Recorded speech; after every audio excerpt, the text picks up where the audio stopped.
No, sit down. Okay, this way. Let me sit. Yeah, the other side. Go. Okay. Oh. Cans. Oh. Cans and jugs. Cans and jugs. I don't know. Good. Like there's no help. I'm happy for you. Oh, good, you're recording. So, Lena, you're a lady. I am a lady. I've been a lady for some time now. So, as a man, and as a man who is cis, I've never really had to deal with the whole woman thing. The whole woman thing. And something what that exactly do you think the whole woman thing is? So, it's a variety of stuff. Well, no, it's not just that thing, is it? No, it's not. It's a variety of stuff. It was a trick question. Gender is not genitalia. But I kind of want to understand, like, women make up the majority of the world. They're like over 50% of the world, just like 51 or something. But then are classed as they have lower representation. They have fewer rights. They're kind of almost in the same kind of category as minority, despite being the majority. When did you realise that you were kind of different to the cookie cutter of the cookie cutter being a white cis man? Oh, that's really hard. I guess I have a brother. Yeah. And we're the only two siblings. Yeah. So that's kind of like a really obvious thing where I grew up with a gender role, even though like he's kind of a bit of a he's a wet blanket. So I have a friend who very specific. We had a similar conversation, and she was very much like, I realised she was about 4 at the time, and this is such a vivid memory for her. And she says that she was walking down the aisle in the supermarket and just kind of went, "My willy's fallen off!" And genuinely, then her mum said to me, was like, "You were genuinely terrified as to where your willy had gone for like a week." This is very Freudian. But like, is a cis woman, like a woman at birth and still identifies as a woman. But she was just like, and also was the norm in her family was female, was because she had one little brother and then two, and it was her and her sister. But because her brother had a willy, she'd kind of automatically seen that was the norm. I guess I knew that my little brother had a willy, and I knew that was because he was a boy, and that was explained to me, I guess, because I was the older sibling, so like I was explained, all of that happened before he was born. They were kind of like, so he's going to be a boy, this is what a boy is like.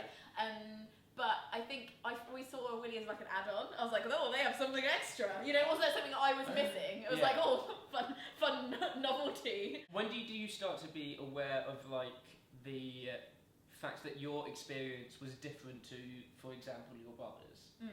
I think my brother got taught a lot of kind of like, you know, when my dad was fixing the house, he'd be like, "Come on, Andrew, we're going to fix the house," and I was like, "Oh, I didn't really," but I didn't really want to get involved with it anyway. In some ways, I do conform to that because I'm like not that way minded at all, which you could argue is like, you know, maybe because of the way I've grown up, but also just because I was never really bothered.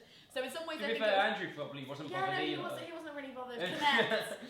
But like I saw it as a way of like getting out of household chores because there was loads of like serious man stuff to do, and I was like, lol, so I'm just gonna run about in the garden and play the violin. Like I was like, it was like in some ways a privilege at some point. Yeah.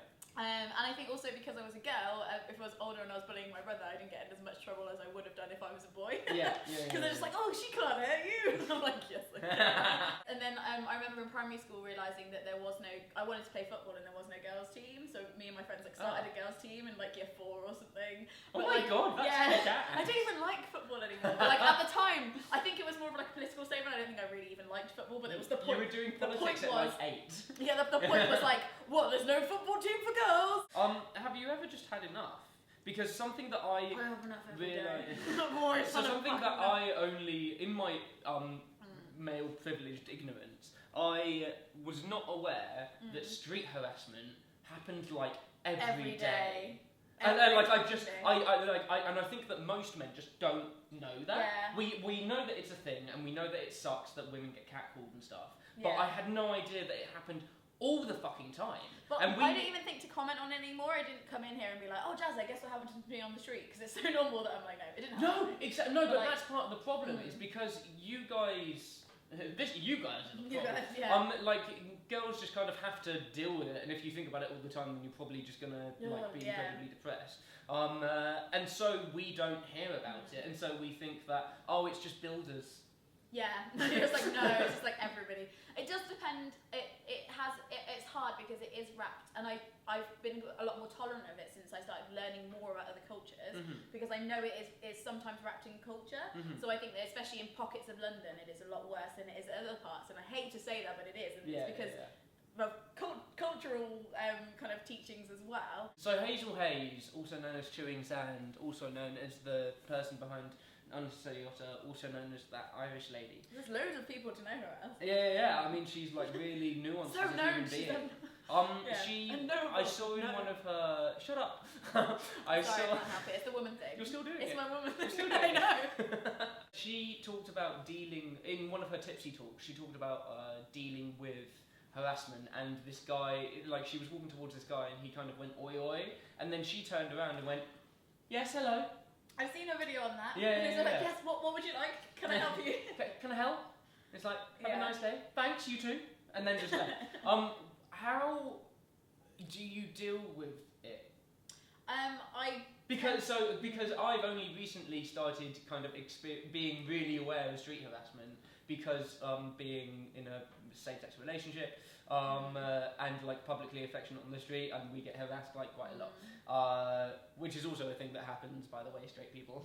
Yeah, like, definitely. In terms of like street harassment, how did you first kind of react to it, and how do you react to it now? At all, if you react to it at all? When I first experienced it, I was about 13 and I was in my school uniform. So like in that situation, you tend to just walk on by, and it used to happen daily. Great. Like probably for like 6 years or something, I used to walk home and there'd always be like some lorry or something where they'd shout stuff at you, and I was like, I don't even know what that word means. Do I have one of those? And that just happened a lot, and it happened to all of my friends. And in some ways, it was like this thing of me being pushed to be a woman before I really was a woman. I was like, oh, there's a tension. Do you get told about? Do you get told like, so you're gonna grow boobs, and people are gonna shout about them? Do you get told about? No. Why? Well, maybe they do now. It was 10 years ago, but like maybe now, I think that should be part of sex ed. It's like, you're gonna get boobs, you're gonna need to buy a bra for them, and also a really thick skin. But I think that improves by like making specifically straight men, well, like all men aware that that's happening, because I feel like my assumptions anyway was that when a girl dresses provocatively, or like has some flesh on show, or has her boobs out, which is like great. Like if you have a good rack, enjoy having a good rack. If you have great legs, enjoy having great legs, and do it for you and others and whatever. And I assumed that it was just when a girl like dressed in a certain way that would happen. But it just happens when people wear like muumuus. I want to like go back and approach people and be like, really? Are you catcalling me? Do you like this anorak? Does this anorak turn you on? Like, and I think that a lot of men assume that it's women who are like 6 foot blonde bombshells that always wear it. But really, it's everybody. It's like, absolutely everyone.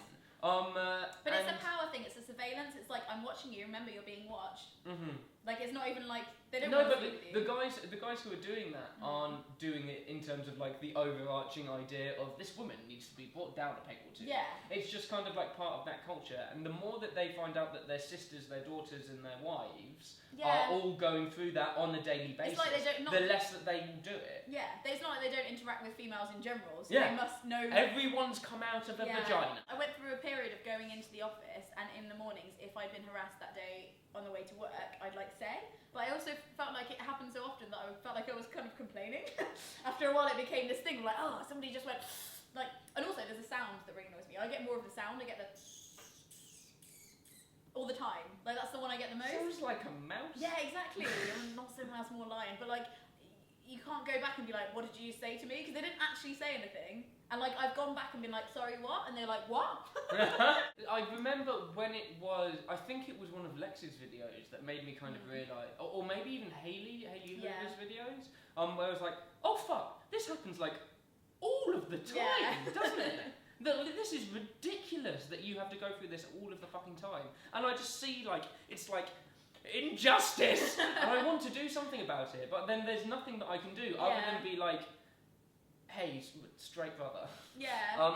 You don't do this, right? Yeah. Okay, good, excellent, well done. But I think it's also like engaging people before that happens. So like, I do talk to men on public transport if they talk to me, but like not in a sexual way. Or like sometimes there'll be like a man who's like 45 and they'll just smile. I'll be like, oh, hi. Like, Do you know what I mean? Rather than already treating them like a demon and being like, because I sometimes feel bad if I move away from a man on a bus, unless he is actually making me feel uncomfortable, which does happen. But like, if I don't like, not that this is going to solve the problem, but I've really been checking myself recently to be like, especially if like, say it's somebody of a different race to mine and I avoid them on public transport, I think that's really bad. So I try and like go and sit next to that person, or like, you know, like if there's a man who tries to address me in a conversation in a public place, I will always like address them back if I feel safe and it's around people. Yeah. Because I think it is also a thing where I think a lot of men struggle because they feel like women like don't want to address them in public at all, and it's this isolation. So if you were writing the syllabus for sexual harassment, what would you tell like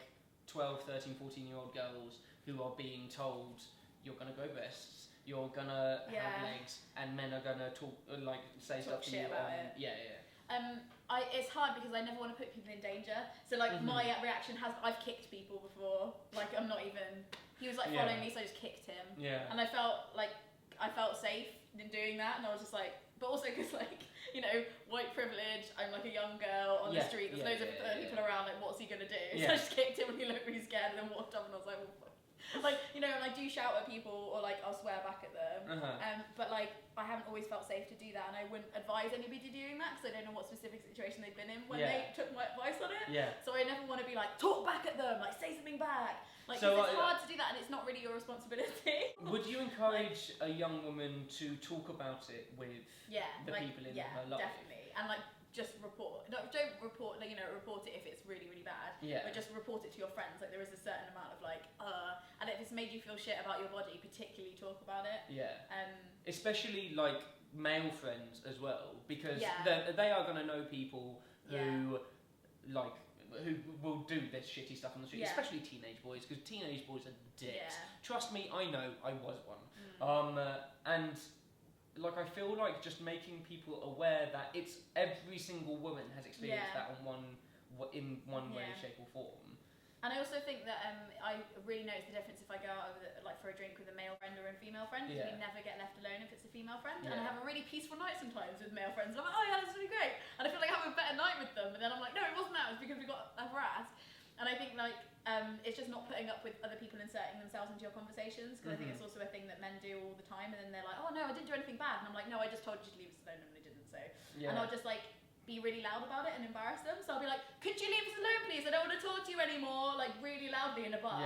And then I'll go up to the barman and be like, hi, this guy's been harassing us, can you ask him to leave? And it's not even like he's said anything horrible, like, oh bitch, you look fabulous tonight, or like, I really want to fuck you. Like they're just being like, hey, what school did you go to? I'm only part of your conversation, blah blah blah. And I'm like, that's harassment. Like, go away. Like, I don't know. I'm gonna wrap this up. Is that alright? Yeah, I don't know how productive all that was, because I'm like, no, it was productive. This is good. I'm like, I don't know what I'd say to a girl to stop it, because I don't know. No, but when I work it out. So after the experience, after like 10, 15 years of being harassed in this kind of way, is there anything that you wish you knew 10, 15 years ago that you know now? I put headphones in all the time. You don't hear it then. I know that's really like a sad, it's not the only advice I have, but it's really defeatist, but I have a lot better time to put headphones in, because sometimes it's just like, you can't stop it in that moment, you need to go on with your day, proceed until apprehended, like, fuck that. And also like never feel like you need to dress in a certain like way to stop it as well. But I don't know. It's so hard. Guys, listen up. This happens to your girl mates and your sisters. Your mum's probably, my mum like, gets it. All the time. And like, just be aware that this is happening like all the time. Because I was hoping that, because Lena's an incredibly intelligent woman, and if you don't have the answer, and if your answer is something like, oh, just like put your headphones in. No, don't just put your headphones in. Then no, but then also like talk about it. Yeah. If you are a lady who has had these kind of experiences, and you probably will be if you're a woman, then how do you deal with street harassment? Please tell me. Like help us. And if you're a guy, were you aware that this happened, and how do you think that you can make the world a better place by stopping this from happening, etc, etc. We also did a video on Lena's channel where we talked about masculinity. I don't think it was as depressing as this one. Subscribe, comment, like. Happy thoughts! Go and subscribe to Lena because she's awesome. I have a whole street harassment series on my channel. Oh my god, amazing! There we go. Like, I'll click on that on her face. Yeah.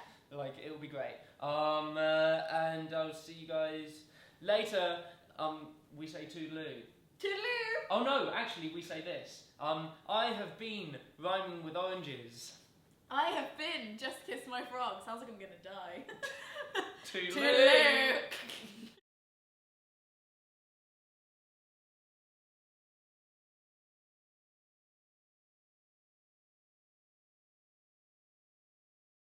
My willy's fallen off!